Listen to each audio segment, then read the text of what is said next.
Good morning and welcome to path of evolution. આજથી આપણે ચાલુ કરીએ કે ભગવદ્ ગીતાની અંદર ભગવાને બે જગ્યાએ ચોખ્ખી વાત કરી કે તમારો પોતાનો જે ધર્મ હોય એને મહત્વ આપજો. બીજી વસ્તુ, ભગવાને અગેન બે જગ્યાએ વાત કરી કે મેં જે માણસ સમુદાયના જે ભાગ કર્યા છે એ ગુણ અને કર્મના બેઝ ઉપર કરેલા છે. માણસની જે આપણે ત્યાં ચાર જાતની કાસ્ટ જે બનાવી છે એ આપણે જન્મજાત છે. ખરેખર ભગવદ્ ગીતામાં ભગવાન ના પાડે છે જન્મજાત નથી, એ ગુણ અને કર્મના બેઝ ઉપર બનાવેલી છે. તો આ જે ગુણ છે એની ભગવાને બહુ ઘણી ડિટેલિંગ કરી છે ભગવદ્ ગીતાની અંદર. તો આજે આપણે ઇન્ટ્રોડક્શન જોઈએ ગુણનું, અને પછી ધીરે ધીરે કયા શ્લોકમાં ભગવાને આ જે ત્રણ ગુણ છે એના માટે શું કીધું છે એની પણ આપણે વાત કરીશું. ગુણને સમજતા પહેલા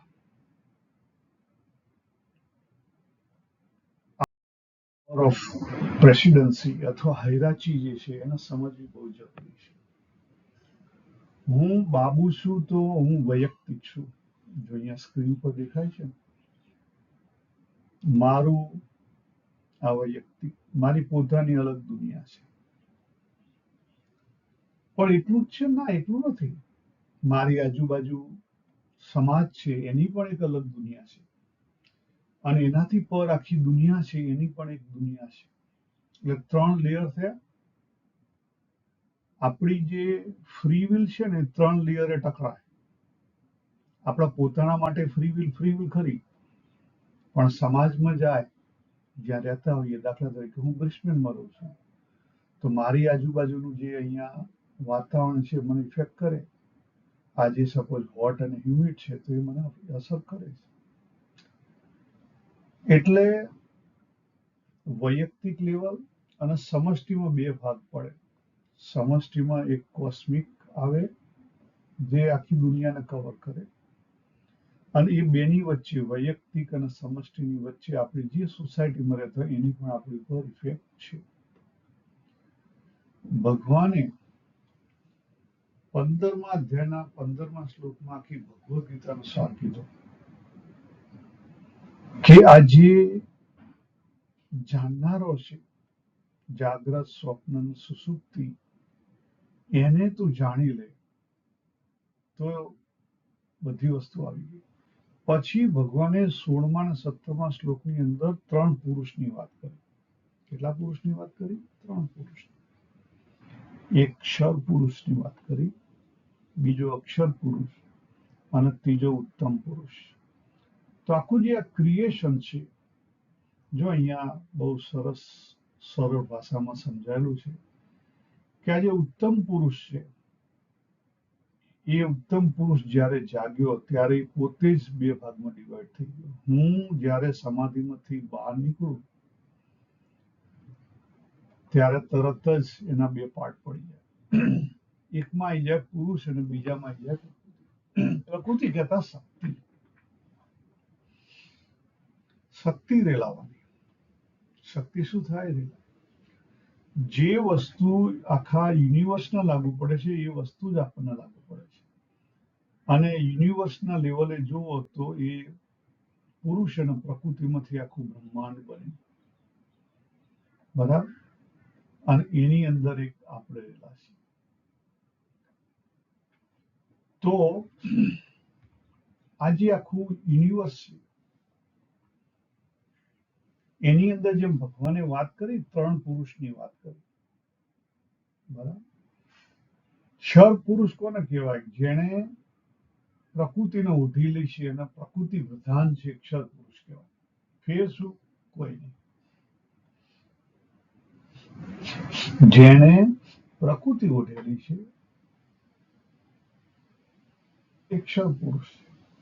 અક્ષર પુરુષ કોણ કહેવાય? એને પણ પ્રકૃતિ તો ઉઠેલી છે, પણ એ જાગી ગયો છે. એ શું છે? જાગી ગયો છે. એનું સ્ટેન્ડિંગ પોઈન્ટ ક્યાં છે?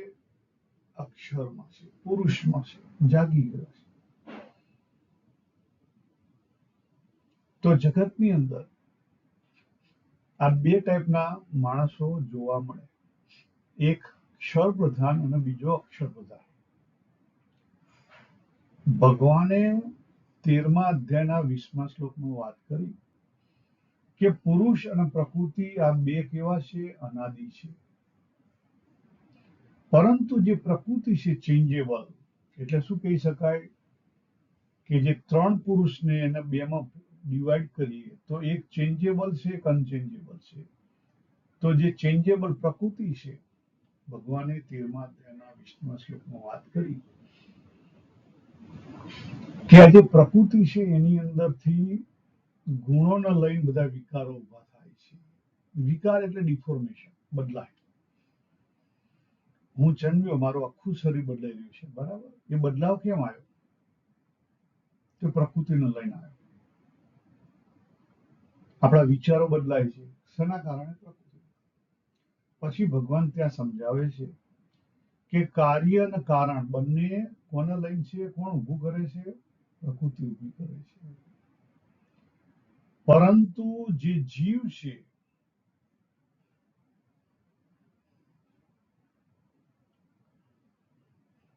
એ મારું છે માની લે છે અને એના કારણે સુખી અથવા દુઃખી થાય છે.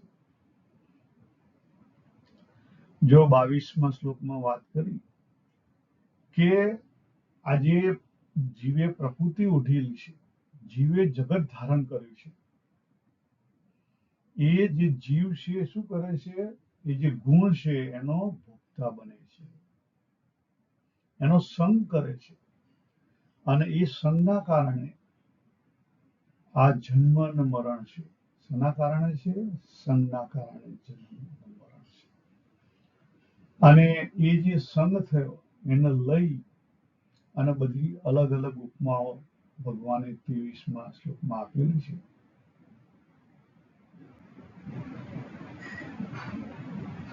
અને 24માં ભગવાને જે અક્ષર પુરુષ કેવો હોય, તો એને પણ પ્રકૃતિ ઉઠેલી છે, પણ એ શું કરે છે? એ જે પુરુષ છે એને પણ જાણે છે અને ગુણોની સાથે પ્રકૃતિને પણ જાણે છે. બંનેને વ્યવસ્થિત રીતે અલગ અલગ એને ઓળખી લીધા છે. એટલે એ અંદરથી વિચલિત નથી થતો. બહારથી અનુભવમાં તો આવે છે, પણ અંદરથી વિચલિત થતો નથી. તો આ જે પ્રકૃતિ છે, આ જે ગુણ છે, ગુણ પ્રકૃતિનો નાનામાં નાનો ભાગ એટલે ગુણ. અને ગુણને સમજવા માટે આપણે એટમના નાનામાં નાનો આપણે કહીએ અણુ, અણુ એટલે એટમ. તો નાનામાં નાનો જે ભાગ છે એટમ, એને સમજવો. આ જગતની અંદર નાનામાં નાનો ભાગ શું છે? એટમ છે. તો એ એટમ એ ગુણ કહી શકાય? કહી શકાય. એટમની અંદર જે ભાવના રહેલી છે, જે શક્તિ, જેના દ્વારા શક્તિ, ભાવના અને જ્ઞાનનું એક્સપ્રેશન થાય છે, જે વાઇબ્રેશન થાય છે, એને ગુણ કહી શકાય. ત્રણ ગુણ છે: સત્વગુણ, રજોગુણ, તમોગુણ. હવે ઘણી જગ્યાએ તમોગુણને નેગેટિવ કહેવામાં આવે છે અને સત્વગુણને પોઝિટિવ કહેવામાં આવે છે. પણ ઇન રિયાલિટી એવું નેગેટિવ પોઝિટિવ જેવું છે નહીં. દરેકને તમોગુણની પણ જરૂર પડે, રજોગુણની પણ જરૂર પડે, સત્વગુણની પણ જરૂર પડે. અને આ ગુણ પાછા બદલાય છે, યાદ રાખો. ગુણ કેવો છે? ફ્લક્સ છે. જેમ નદીનો પ્રવાહ જતો હોય અને વચ્ચેથી પછી એક બીજું એને કોઈ જગ્યાએ ગટર અંદર મળે તો શું થઈ જાય? મિક્સ થાય. એ તો ગુણ પણ મિક્સ થાય છે, સમય સમય અલગ અલગ મિક્સ થાય છે. એ ગુણોનો જે પ્રવાહ છે એની દેશકાળની એની ઉપર મોટે મોટી અસર પડે છે, યશ પડે છે. એટલે સાચા અર્થમાં જુઓ તો સત્વનું કામ શું છે? બેલેન્સિંગનું કામ છે. અને રજોનું કામ શું છે? રજો રન કરે. દાખલા તરીકે મેં આકાશમાં પથ્થર નાખ્યો, તો જે પથ્થર નાખ્યો મેં એ રજોગુણના લઈને પથ્થર નંખાણો, પણ જે પથ્થર પાછો આવ્યો એ તમો ગુણને લઈને પાછો આવ્યો. તો પૃથ્વીનું જે ગુરુત્વાકર્ષણ બળ છે એ શેના લઈને છે? તમો ગુણને લઈને. એટલે આખા જગતની અંદર આ એક દોડવા માંગે છે અને બીજો વિરોધી છે. જે દોડવા માંગે છે એ રજ, અને જે એનો વિરોધ કરે છે તમ છે. અને બંને નો જો બેલેન્સ થઈ જાય તો પછી સત્વ આવ્યો, સમજો, સાચા અર્થમાં. બાકી શબ્દથી સત્વ આવે નહીં. આ ખાલી ખાવા પીવાથી સત્વ ના આવે. ઘણા આપણા વૈષ્ણવ કહે કે અમે ડુંગળી લસણ નથી ખાતા, અમે સત્વગુણી કહેવાય. એમ સત્વગુણી ના થવાય. જ્યારે તમે પૂર્ણ સહજતામાં હો તો સમજી લો કે તમારા ત્રણે ત્રણ ગુણ કમ્પ્લીટલી બેલેન્સમાં છે. તમે રાત પડી ઊંઘી જશો, યસ, તમો ગુણ આવ્યો, સવારે ઉઠો છો, યસ. અને ગુણનું પરિવર્તન થાય છે. સવારે સૂર્ય આવે એટલે વાતાવરણની અંદર એનર્જી બદલાય. એ શું બદલાય? ગુણની ઇફેક્ટ બદલાય, અને એના કારણે આપણી ઊંઘ ઉડે. સાંજે સૂર્ય આથમી જાય એટલે વાતાવરણમાં એ પ્રમાણેની ઇફેક્ટ ચાલુ થાય. ઓક્સિજન, કાર્બન ડાયોક્સાઇડ, બધી આખી વાતાવરણની ઇફેક્ટ છે, ને એ વાતાવરણની ઇફેક્ટ આપણા રજોગુણને ઓછો કરી નાખે અને તમોગુણ વધારે, એટલે આપણને ઊંઘ આવે, નહીં તો ઊંઘ ના આવે. એટલે આપણને જાણે અજાણે કદાચ ખબર છે કે નથી, પરંતુ આ ત્રણેય ગુણ આપણી અંદર દરેક સેકન્ડે ફરી રહ્યા છે અને વધારે ઓછા છે. સવારે મોટા ભાગે સત્વગુણ વધારે હોય, પછી રજોગુણનું પ્રાધાન્ય વધે, અને છેલ્લે સાંજે તમોગુણ વધે. આખું સાયકલ ફરે છે. એ સિવાય પ્રસંગે પ્રસંગે પણ ગુણો બદલાય. અને એવું નથી કે એક જ ગુણ હોય. જો આ યાદ રાખજો, એક ગુણ કદાપી ના હોય, ત્રણેય ગુણ સાથે હોય પણ એક પ્રભાવી હોય. આપણે ત્યાં જે ત્રણ ગુણ છે એ જ પ્રમાણે આપણો જે એટમ છે એની અંદર પણ એવું જ છે, ઇલેક્ટ્રોન, ન્યુટ્રોન અને પ્રોટોન. ખ્યાલ આવે? એ જ રીતે આપણે જે ક્રિએશન થયું એમાં પણ ત્રણ દેવ મૂક્યા ને, ત્રિદેવ, બ્રહ્મા, વિષ્ણુ, મહેશ. આપણું જે જીવન છે, આપણું ડેઈલી વેકિંગ, ડ્રીમિંગ, સ્લીપિંગ, એટલે અને આપણો જે ઉચ્ચાર છે, આપણે નહીં કહેતા ઓમ, તો ઓમની અંદર પણ ત્રણ છે. કહેવાનો અર્થ, આ ગુણ બધે લાગુ પડે છે. શું કરે છે? ગુણ બધે લાગુ પડે છે. હવે છેલ્લે આપણે ગુણ વિશે ડિટેલિંગમાં જઈએ પહેલા, ગુણ શું એક્સપ્રેસ કરે છે? ગુણ જે તે સમયની આપણી ભાવના, અંદર રહેલી ભાવના એક્સપ્રેસ કરે છે.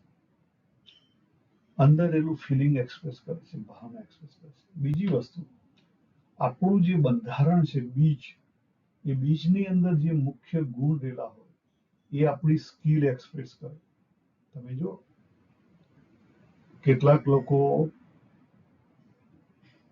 નું બીજ 52 નું હોય, કેટલાકનું લીમડાનું હોય, અને કેટલાકનું આપાનું હોય. આપણે દરેક યુનિક છીએ.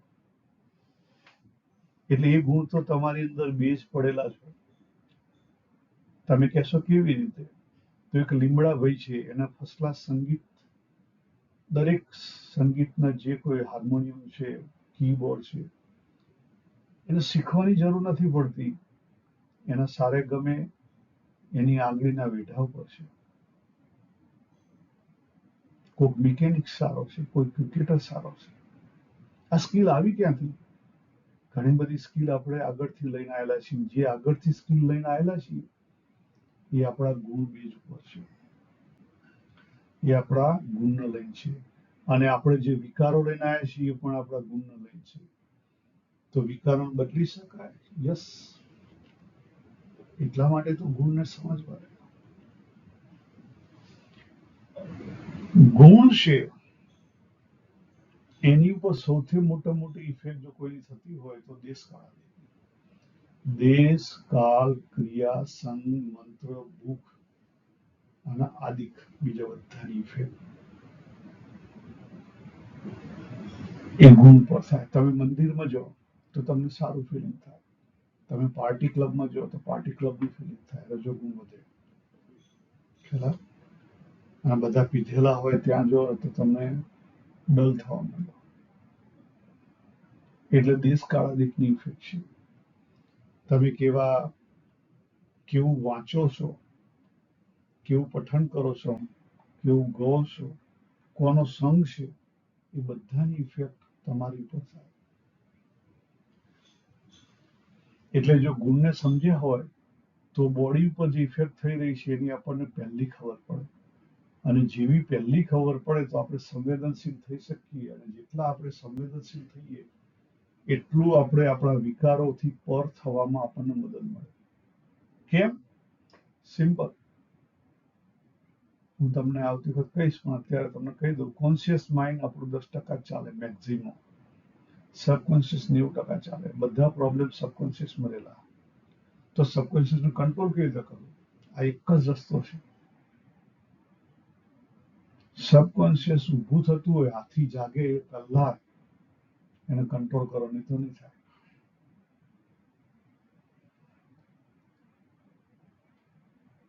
પછી દરેક પરિસ્થિતિની અંદર 3 ગુણ રહેલા હોય. પ્લસ માઇનસ 3 ગુણ રહેલા છે.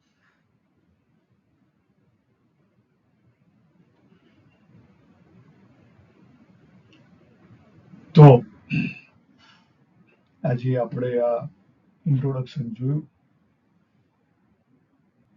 નેક્સ્ટ ટાઈમ આપણે વધારે ડિટેલિંગમાં સમજીશું કે આપણું જે કોન્શિયસ અને સબકોન્શિયસ માઇન્ડ છે, એ જે સબકોન્શિયસ માઇન્ડ આપણી 90% પ્રવૃત્તિ કરી લે છે અને જેની અંદર ઘણા બધા વિકારેલા છે જે આપણને ગમતા નથી, એનાથી પર કેવી રીતે થવાય? બરાબર? તો આપણે અહીંયા પૂરું કરીએ. સર્વેને જય શ્રી કૃષ્ણ. હરિ ઓમ તત્સત.